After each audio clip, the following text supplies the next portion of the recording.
প্রিয় দর্শক, ৩ নং ৫ অন্দর ইউনিয়ন কর্তৃক আয়োজিত ২ নং ওয়ার্ডের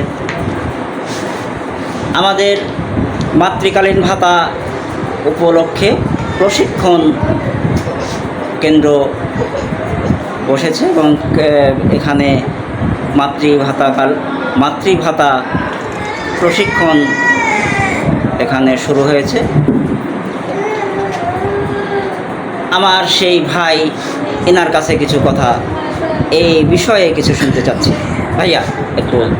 এখানে আমরা আজকে প্রশিক্ষণ দিচ্ছি গর্ভকালীন এবং প্রসবোত্তর সেবা এবং পুষ্টি বিষয়ক কাউন্সেলিং সহায়তা দেওয়ার জন্য।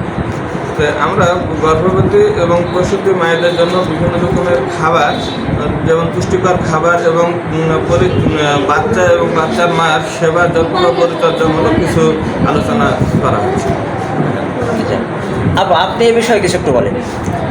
আমরা পরামর্শ দিচ্ছি যে বাল্যবিবাহ যেন রোধ হয়, তারপর মা এবং শিশু যেন সঠিক পুষ্টি পায়, তারা যেন বাড়িতে ডেলিভারি না করায়, তারা যেন প্রাতিষ্ঠানিক ডেলিভারি করায়, তারা যেন নিজেরাও যেন পুষ্টিকর খাবার খায়, বাচ্চাদেরকেও পুষ্টিকর খাবার খাওয়ায়, 6 মাস পর্যন্ত যেন শুধুমাত্র বুকের দুধ খাওয়ায়। এ বিষয়ে আমরা বাচ্চার মাদেরকে পরামর্শ দিচ্ছি।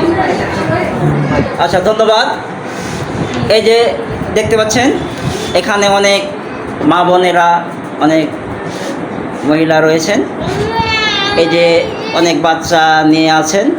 এই মাতৃকালীন ভাতা উপলক্ষে এনাদের প্রশিক্ষণ তারা কিভাবে কি করবেন সেই বিষয়গুলি তাদেরকে জানাবেন এবং তাদেরকে শিখাবেন। আমাদের সেই ট্রেনার সাহেব বলে দিলেন সেই নিয়মকানুনগুলি। দেখতে পাচ্ছেন, আপনারা দেখুন। তো ভাইয়া, আপনার নাম কি? মোহাম্মদ আবু তালেব, স্বাস্থ্য সহকারী, উপজেলা স্বাস্থ্য কমপ্লেক্স, তানোর। আচ্ছা আপনার নাম কি? মাশরুফা জাহান, পরিবার কল্যাণ সহকারী, পরিবার পরিকল্পনা অধিদপ্তর। শুনলেন এনাদের বক্তব্য।